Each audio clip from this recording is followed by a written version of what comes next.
How often do you, assume that someone's professional skills, or maybe their really clever strategies, have absolutely nothing to do with who they are as a person behind closed doors? Oh, all the time. I mean, we do it constantly. Right. We see this, brilliant CEO or legendary athlete, and we just sort of compartmentalize them. We completely separate the two. Yeah, we tell ourselves that because they have this great technique or, I don't know, massive output, that their internal character doesn't actually impact their external success. Which is, frankly, the defining assumption of our modern era. I mean, we treat talent and skills as if they just float completely free of the human soul. Like they're just apps. Yeah. Exactly, like apps you can just download onto a phone, completely regardless of the actual operating system running in the background. Well, welcome to this deep dive into what we're calling the architecture of moral integrity. Yeah. And we have an incredibly diverse stack of sources on the table for you today. We really do. It's a massive spread. Yeah, we're pulling from historical philosophers like Immanuel Kant and Leo Tolstoy and mapping them right against modern strategy experts like Seth Godin. And even filtering all of that through the wisdom of legendary sports coaches like Greg Harden. Right. And they come from entirely different disciplines, different centuries even, yet they all converge on this single, very insistent argument about how a human life actually functions. They absolutely do. So the mission for this deep dive is to basically dismantle the myth that you can cleanly separate what you do in the world from who you are inside. Because you can't. You just can't. We're going to map out how a truly meaningful life and, a functioning society is actually built from the inside out. Okay, let's untack this. Let's do it. Because before we zoom in on the daily habits of character, we really have to look at the macrostructural foundation, right? We do, yeah. Because it explains why our current society often feels so incredibly, well, misaligned and frantic. Exactly. And to diagnose that frantic energy, Immanuel Kant is really our best starting point here. He is. Kant presented this paradox 2 centuries ago that honestly feels like it was written about this morning's newsfeed. Oh, totally. He observed that we live in an epoch of discipline, of culture, and of civilization, but, importantly, not an epoch of morality. Okay, wait. Discipline and civilization, but not morality. Mhm. I mean, that sounds like a contradiction. Right, it does. Aren't those things usually bundled together? You would definitely think so, but Kant is pointing out this fundamental decoupling. Like, we have completely confused the advancement of external conditions with the development of internal character. Oh, wow. Yeah, that makes sense. Just look at our current world, We have this staggering technological discipline. We have hyper-efficient supply chains, sophisticated management systems. Algorithms that can literally predict our behavior. Exactly. And that is the culture and civilization that Kant is talking about. But simultaneously, human unhappiness, anxiety, alienation, all of that seems to be scaling right alongside that progress. Because we're optimizing the exterior while the interior essentially rots. That's exactly it. And the mechanism at play here, it's friction. Friction. How so? Well, discipline and external civilization are all about removing friction, Right. making things faster, easier, more automated. Right. Just reducing drag. Yes. But morality, however, actually requires internal friction. It requires pausing, reflecting, denying a momentary impulse for a higher good. Oh, that's really interesting. Kant's point is that you cannot make people genuinely wise or fulfilled simply by giving them better technology. You actually have to educate them into high moral formation. Yeah. When we mistake the shiny exterior of frictionless progress for actual human growth, the whole system just hollows out. I hear that, but I have to play devil's advocate for you listening right now. I mean, isn't it a bit romantic or maybe even utopian to say that personal moral improvement is the only way to improve society? It sounds that way, sure. Like, what about systemic change? Don't things like policy reform, economic structures, institutional guardrails, don't they matter just as much? Well, Tolstoy completely rejects the idea that this is just romantic idealism. He insists that it is deeply structural. Structural, how? For Tolstoy, the lever of societal change is exclusively the individual soul being quietly and persistently worked upon. Oh, okay. Think about the smartphone analogy we touched on earlier. Institutions and policies are just the software. They're just the apps we build to manage society. Right. But the individual human character is the core operating system. You can install the most beautifully designed, equitable policy app in the world, but if the moral OS is corrupted by, greed or apathy, the app crashes every time. It just fails. Every time. Institutions simply do not change unless the people inside them change first. So the system is entirely bottlenecked by the integrity of the individuals running it. Exactly. And that connects directly to the educator David Starr Jordan, actually. He coined this term in our sources, real excellence. Yes, real excellence. Yeah, he argued there is no real excellence in this world that can be separated from right living. And the adjective real is doing a lot of heavy lifting there, I think. Oh, for sure. Because Jordan is acknowledging that you can absolutely manufacture apparent excellence. You can buy a temporary reputation. You can hack a metric to show a quarterly profit. Yeah, or sustain elite performance for a season based purely on just raw, unrefined talent. Right. But it operates like debt. You're basically buying achievement on credit. Eventually, the interest compounds. It always does. Without the underlying operating system of right living, that outward success doesn't propagate. It turns toxic, actually. It doesn't elevate the people around you, and it ultimately just collapses under its own hollow weight. Now, Kant and Tolstoy make this sound incredibly grand and philosophical. Far lofty, yeah. Very lofty. But let's drag this down to earth. If this inner operating system is actually real, it should leave a measurable trail of destruction when it crashes in normal, everyday life, right? It definitely should. And Ryan Holiday's story about Jimmy Carter's father is like the perfect stress test for this theory. Oh, it is a phenomenal case study in the actual mechanics of human behavior. Let's set the scene for this. Yeah. We're in the late 1930s. Jimmy Carter's father, Earl Carter, is a heavy smoker. Which was super common back then. Oh yeah, almost half the population smoked. Doctors were literally in advertisements endorsing cigarettes. Yeah. It was ubiquitous. But, Earl deeply loves his son, Jimmy, and he intuitively knows this habit is destructive. He knows it's bad news. Right. He wants better for his kid. So he pulls young Jimmy aside and bribes him. He literally hands him a gold watch and says, I want you to promise me that you won't smoke a single cigarette until you are 21 years old. It's just this desperately clear attempt to manufacture a good outcome through direct instruction. Exactly. And on the surface, it worked. Jimmy kept the promise. He did. He waited until he was at the Naval Academy, turned 21, tried a cigarette on a dare, absolutely hated it, and never smoked again. He lived to be 98 years old. Incredible, really. But the rest of the story is utterly devastating because Earl's wife and 3 of Jimmy's younger siblings did not follow the verbal instruction. No, they didn't. They followed Earl's actual daily lived example. They all smoked. And every single one of them, the mother and the 3 siblings, died of pancreatic cancer. Yeah. And Gandhi actually addressed this exact psychological mechanism in a spiritual context. What did Gandhi say? He warned that you cannot bring the reign of God on earth by merely repeating his name. Like, your conduct must conform. Your conduct must conform. Right. What Earl Carter suffered was not a lack of affection for his family. I mean, he obviously loved them. His failure was a catastrophic failure of integration. The gap between the stated belief and the lived behavior. Exactly. That gap is where human beings actually learn. Children, employees, citizens. We are fundamentally mimetic creatures. We copy what we see. We do. We don't learn primarily by listening to instructions. We learn by mirroring the behaviors we observe. What is said in public and what is done in private are not 2 separate accounts ledgered differently. They're the exact same account. Earl Carter demanded a discipline from his son that he completely refused to integrate into his own life, and the behavioral echo of that hypocrisy was fatal. Here's where it gets really interesting. Because if you picture this mechanism, it's like Earl was walking down 2 completely separate train tracks. Oh, I like that visual. Right. He is talking on one track, broadcasting to his family to stay healthy and avoid this destructive habit.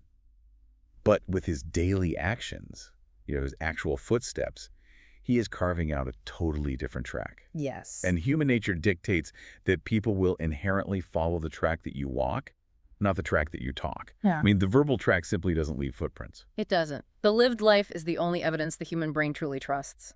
So if our footprints matter that much, and if the stakes are literally life and death, why are we so notoriously bad at recognizing the tracks we are leaving? That's a great question. The sources point out that before it's a behavioral failure, it's actually a failure of perception, like we lose our sight. We do. Moral formation is fundamentally tied to how clearly we can perceive reality. And Anthony DeMello illustrates this perfectly with a parable about a master and a very starry-eyed disciple. Oh, the disciple parable, yeah. Yeah, so the disciple is just desperate for answers, and the master tells him, if you make me your authority, you harm yourself because you refuse to see things for yourself. And then the master adds, you harm me too because you refuse to see me as I am. Wait, I get outsourcing tedious tasks, right? But how do you outsource your perception? Like, how does looking up to a mentor actually harm you? Well, when you outsource your judgment to a master or a guru or, a political leader or a CEO, you stop exercising your own decision-making muscles. Oh, I see. Think of it like using GPS every single time you drive a car. Eventually, your brain's internal map just completely atrophies. You don't know where north is anymore. Exactly. Yeah. By making the master unquestionable, the disciple isn't just being respectful, they are actively blinding themselves. They surrender the very instrument required for their own growth. And simultaneously, they reduce the human mentor into a mere projection of their own anxiety. They demand an infallible savior instead of, a flawed teacher. It just creates an inescapable hall of mirrors. So you aren't actually interacting with reality. You're interacting with your own hallucinations, Exactly. which totally warps how you measure yourself. I mean, Arthur Lydiard, the famous running coach, has this core principle. To train is not to strain. Right. And then the motivational speaker, Les Brown, adds to that. He says that most people fail not because they aim too high and miss, but because they aim too low and hit. Yes. And both of these ideas rely on having an incredibly accurate, calibrated view of your own capacity. What's fascinating here is that calibration is just the perfect word. You cannot calibrate your effort if you've allowed your internal GPS to atrophy. You just can't. The disciple in DeMello's parable is doing exactly what Les Brown warns against. By handing over their perception to an external authority, they guarantee a very small, timid safety for themselves. Yeah, because they never have to risk being wrong. Right, because the master is always right. It is basically spiritual timidity completely disguised as reverence. Oh, man. That reframes Greg Harden's concept of courage entirely. Doesn't it? Yeah, because when Harden, coaching these elite athletes, says you have to lead with courage, he isn't talking about charging the field with a battle axe. No. He's talking about the courage to resist borrowed certainties, like Yeah. the sheer bravery it takes to drop the GPS, look at a situation or a mentor or a flawed system or your own hypocrisies without a softening filter. You have to be brave enough to look at reality naked. Exactly. And Michael Pollan's writings on gardening capture this so beautifully. He describes the garden not as, a pristine wilderness, but as a place where we meet nature halfway, I love that. right? Character's the exact same way. It's not just pure willpower, and it's not just the genetic temperament you were born with. It has to be actively tended. And you can only pull the weeds if you have the courage to actually look at them. Because honesty is the prerequisite for any tending. Without it, you are literally just gardening in the dark. Yeah. And it's one thing when a single individual refuses to turn on the lights and look at their own weeds. I mean, it's tragedy, like Earl Carter, but it's somewhat contained. Right. But what happens when massive historic institutions suffer from this exact same failure of perception? Because they absolutely do. Oh, I do. And the scale of the damage multiplies exponentially.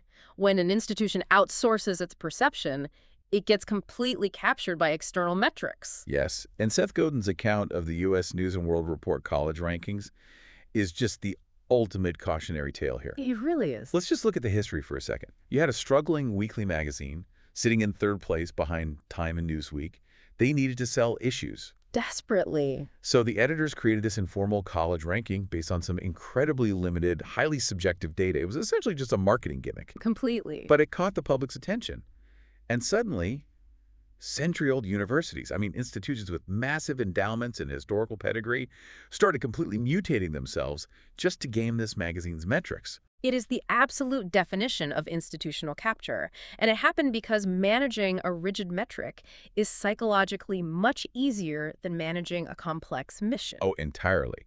They spent hundreds of millions of dollars on luxury dorms and rock climbing walls simply because student spending boosted their ranking. Unbelievable. They manipulated their grading curves.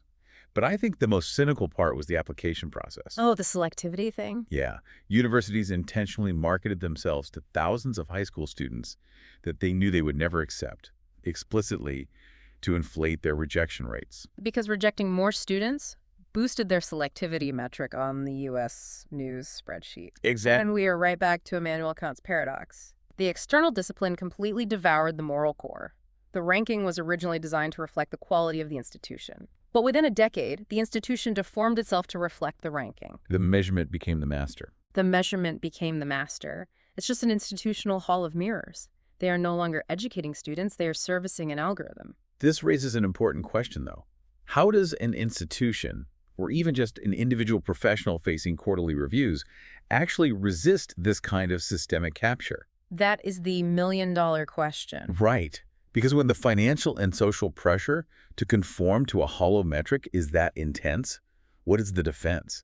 Because we all face our own versions of that U.S. News ranking, whether it's, the algorithm on social media, keeping up with the lifestyle of our neighbors, or just hitting arbitrary KPIs at work. Well, Joseph Campbell offers the antidote in his definition of the hero. The hero's journey guy. Yes. Campbell says a hero is simply someone who has given their life to something bigger than themselves. Okay. That external orientation is the only viable defense. A hero cannot be fully captured by a ranking system because their internal formation is anchored to a horizon that the metric simply cannot measure. Oh, that's powerful. Yeah. A university president anchored to the true mission of cultivating young minds wouldn't build a lazy river just to move up 3 spots in a magazine. Because their internal operating system rejects the corrupted app. Exactly. This proves Tolstoy's point. Moral improvement isn't naive at all. It is literally the only durable armor against systems designed to flatten you into a statistic. But holding that line against massive societal pressure, if you just grit your teeth and rely purely on courage and discipline, it seems like you would just turn into stone. You would. You become rigid. So what does this all mean for how we interact with others? Let's bring it back to Greg Harden's original triad. He says true leadership requires courage, commitment, and compassion. Right. We've explored the courage to see clearly and the commitment to hold the line. But where does compassion fit into this architecture? Compassion is the integrating dimension. It is the agent that actually prevents your discipline from calcifying into cruelty. Wow, calcifying into cruelty. Yeah. If courage is the ability to see reality clearly, compassion is the willingness to walk into that reality and do the work. It closes the gap between our good intentions and our actual actions. Let's return to the Earl Carter story for a second. The father who desperately wanted his kids to avoid his own fate. Right. That story is fundamentally a tragedy of unactualized love. He loved his son. He wanted Jimmy to have a longer, healthier life than he had managed for himself. Yeah. But what true compassion demands is much harder than handing over a gold watch. It demands that we bring our own daily lives into painful alignment with what we wish for the people we love. You have to walk the walk. You do. You cannot compassionately offer a path of liberation to someone else while you actively refuse to walk it yourself. Compassion is what makes care operational. Care made operational. I love that. Mm-hmm. But that requires enduring the friction of change, which we hate. It actually reminds me of this wry medical quip from Dr. William Osler in our sources. He said, "Quit worrying about your health. It'll go away." It's a hilarious, somewhat dark observation of human behavior, isn't it? It cuts right to the bone. Because human nature inherently prefers the illusion of managing the anxiety of a problem over the daily drudgery of actually fixing it. We do. We love to worry. We love it. We love to research the symptoms. We love to discuss our stress. We love to extract promises like Earl did with the watch. It feels like we are doing something. But we violently resist the quiet, unglamorous daily practice of just doing the right thing. And Osler's pointing out that anxiety is often a substitute for action. And that is where compassion must turn inward as much as it turns outward. What do you mean? Well, Sam Levinson's father gave him advice on his 5th birthday that distills this perfectly. He told him, "Remember, my son, if you ever need a helping hand, you'll find one at the end of your arm." Oh, so stop waiting for the master to save you. The self is the instrument. The self is the only instrument you possess. Uh-huh. And operational compassion is what keeps that instrument in tune. It is the arduous work of becoming someone whose actions and words are finally fused together. Winston Churchill famously noted, "Attitude is a little thing that makes a big difference." The gentle irony in Churchill's phrasing, though, is that this attitude, this deeply formed orientation of the self toward reality, is not a little thing at all. It's the entire game. It is the complete architecture of right living. So to bring all of these threads together, the ultimate destination of this deep dive, The reason we do the exhausting work of looking at our weeds and, refusing to worship the metrics is freedom. Absolutely. But it's not the cheap freedom of an ungoverned self where you just chase every impulse without consequence. No. It's the profound freedom of alignment. It is the incredible bodily relief of no longer having to exhaust yourself managing the gap between who you are internally and what you project externally. Yeah. When the track you walk and the track you talk are finally the exact same track, that is where real excellence begins. It is literally the only place real excellence can begin. And that actually leaves us with a necessary challenge to carry forward. What's the challenge? Think about the environments you inhabit every day. Your office, your living room, your community. We know with absolute certainty that the people around you, especially the young people, are destined to follow the track that you walk, not the track you talk. Yeah. So ask yourself, what is the silent metric or the unspoken behavioral example that you are currently projecting that directly contradicts the values you loudly claim to hold most dear? Wow. That is a mirror we all need to look into. Thank you for joining us on this deep dive. Take some time today to audit your own internal architecture, Tend to that garden, drop the borrowed certainties, and make sure your footsteps are matching your words. We'll catch you next time.